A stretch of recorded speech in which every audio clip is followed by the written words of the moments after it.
Halo anak-anak yang hebat, apa kabar hari ini? Bapak berharap kita semua masih tetap sehat dan tentunya bersemangat untuk belajar hari ini.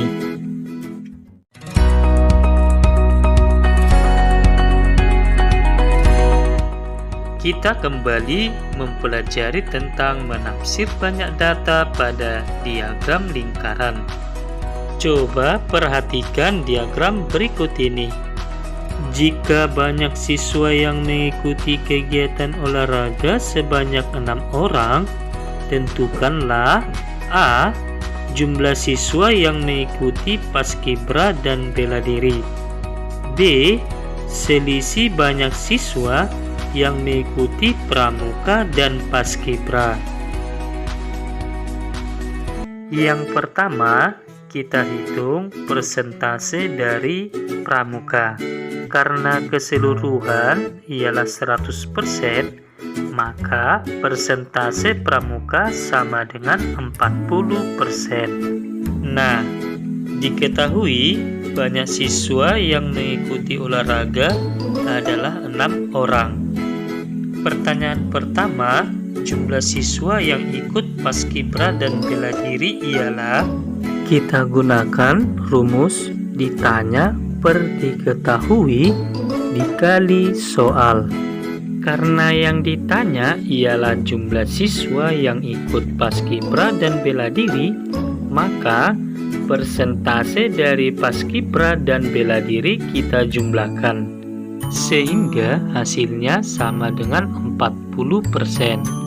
Karena yang diketahui ialah banyak siswa yang mengikuti olahraga, maka yang kita masukkan ialah persentase olahraga yang sama dengan 20% dikali dengan 6 orang, sehingga hasilnya sama dengan 12 orang. Sedangkan pertanyaan kedua ialah selisih banyak siswa yang mengikuti pramuka dan paskibra. Karena yang ditanya ialah selisih dari pramuka dan paskibra, maka persentase keduanya kita kurangkan, yang hasilnya sama dengan 10 per yang diketahui yaitu olahraga tetap 20% dikali 6 orang, sehingga hasilnya sama dengan 3 orang.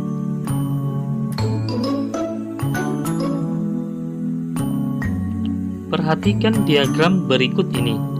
Jika jumlah baju dewasa dan anak-anak yang ada di toko cantik adalah 180 buah, maka tentukanlah A. Banyak baju remaja yang ada pada toko tersebut. B. Selisih banyak baju dewasa dan anak-anak.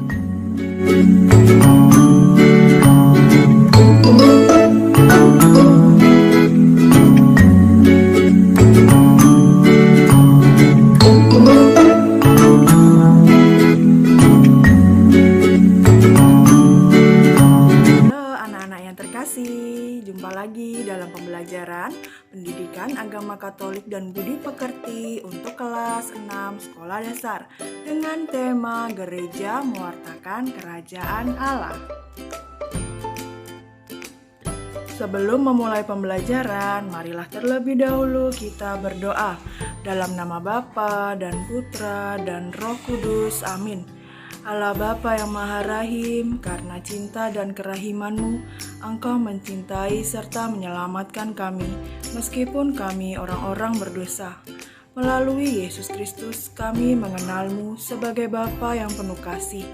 Ajarilah kami untuk taat kepada kehendak-Mu, sehingga Engkaulah yang memerintah sebagai Raja, dan kami menjadi umat-Mu yang setia.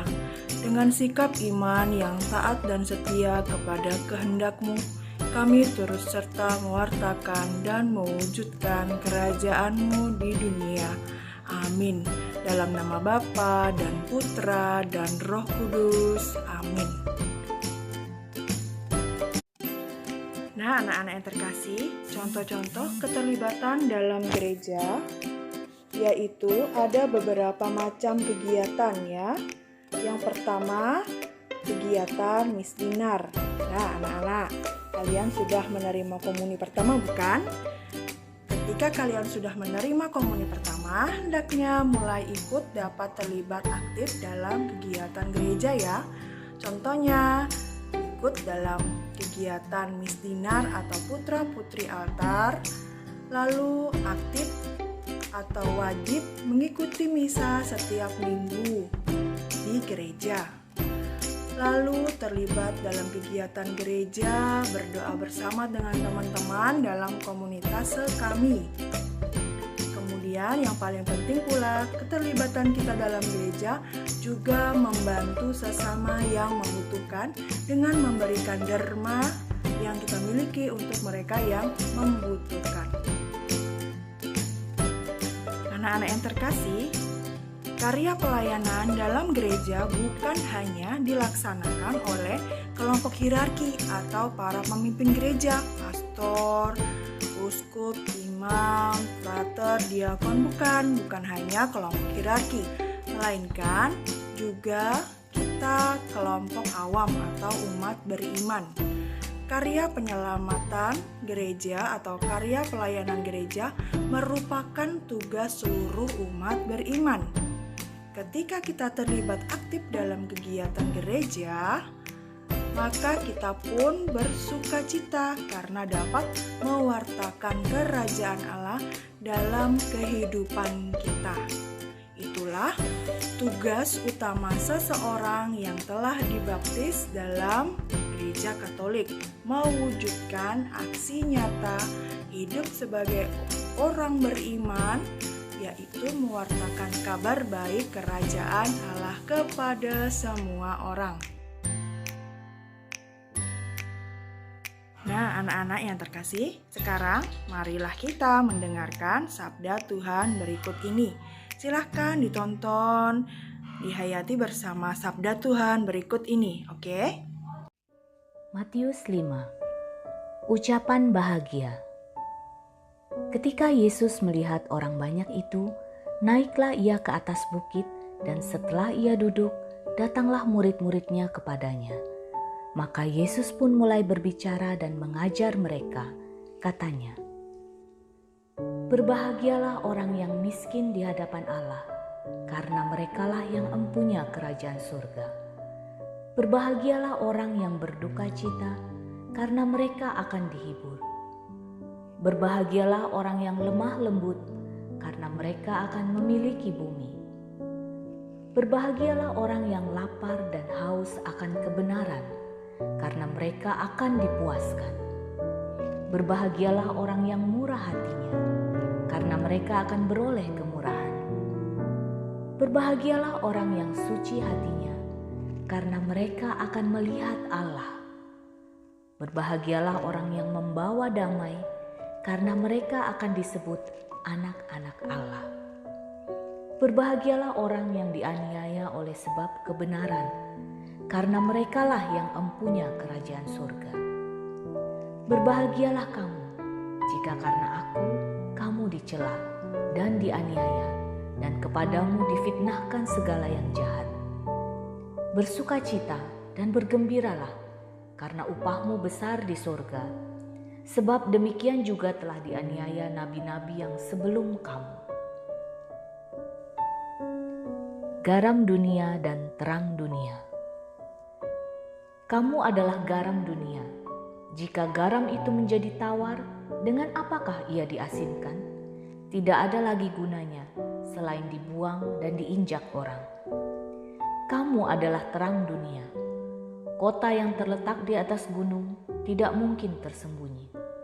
Lagi pula orang tidak menyalakan pelita lalu meletakkannya di bawah gantang, melainkan di atas kaki dian, sehingga menerangi semua orang di dalam rumah itu. Demikianlah hendaknya terangmu bercahaya di depan orang, supaya mereka melihat perbuatanmu yang baik dan memuliakan Bapamu yang di surga. Anak-anak yang terkasih, tugas perutusan Yesus untuk mewartakan kerajaan Allah. Nah, dalam pewartaannya, sekarang Pewartaan kerajaan Allah diteruskan oleh gereja. Nah, siapa itu gereja? Gereja di sini bukan dalam arti bangunan ya, anak-anak. Gereja di sini artinya umat Allah yang berhimpun dalam nama Kristus atau yang memiliki iman kepada Yesus Kristus. Nah, apa itu kerajaan Allah? Kerajaan Allah adalah Allah yang meraja atau berkuasa. Pelayanan gereja dilakukan untuk menghadirkan kerajaan Allah di tengah-tengah dunia. Dengan perbuatan kasih, perbuatan yang menciptakan damai, maka disitulah kita menghadirkan kerajaan Allah di tengah-tengah dunia ya anak-anak. Karena Allah yang meraja telah menguasai hati kita, sehingga kita dapat melakukan tindakan-tindakan yang baik yang memancarkan cinta kasih, sehingga kerajaan Allah dapat terlaksana atau hadir di tengah-tengah dunia. Selanjutnya, gereja bukan hanya berkarya di sekitar altar saja ya, tetapi juga berkarya di tengah-tengah masyarakat. Jadi, ketika kita mengimani Kristus, kita bukan hanya berdoa terus-menerus saja, tetapi juga melakukan tindakan kasih, berkarya di tengah masyarakat. Nah, oleh sebab itu, gereja perlu menciptakan suasana persaudaraan, saling mengasihi, dan semangat kekeluargaan seperti yang pernah diajarkan Yesus. Dalam kitab suci yang baru saja kita dengar bersama tadi, sebagai pengikut Kristus, hendaknya kita dapat menjadi terang dunia. Apa maksudnya itu? Maksudnya adalah segala tindakan kita mewartakan, memancarkan kasih dan sukacita. Kita dapat menjadi terang di tengah kegelapan. Kita dapat menjadi sukacita di tengah duka cita. Nah, kita pun hendaknya menjadi garam dunia. Menjadi garam dunia artinya kehadiran kita memberi arti bagi sesama yang membutuhkan. Nah, sebagai pengikut Kristus, di mana kita berada, di mana kita tinggal, kita harus dapat memberi arti. Memberi arti itu apa? Memberi contoh teladan yang baik kepada sesama, terlebih orang-orang yang membutuhkan bantuan kita. Kita harus dapat menjadi pribadi yang dapat menolong sesama, pribadi yang dapat melakukan hal-hal kasih, tindakan-tindakan kasih sehingga berguna bagi masyarakat di sekitar kita. Anak-anak yang terkasih, selanjutnya marilah kita mengerjakan latihan soal berikut ini. Jawablah 5 pertanyaan soal tersebut. Tulislah dalam buku kalian. Jawablah dengan melihat kembali penjelasan sebelumnya dan juga isi kitab suci dari Injil Matius tersebut. Jawablah dengan teliti sehingga menghasilkan jawaban yang benar. Lalu kirimkanlah pada Bapak Ibu guru kalian masing-masing ya. Selamat mengerjakan anak-anak, tetap semangat dan berusahalah untuk memberikan yang terbaik.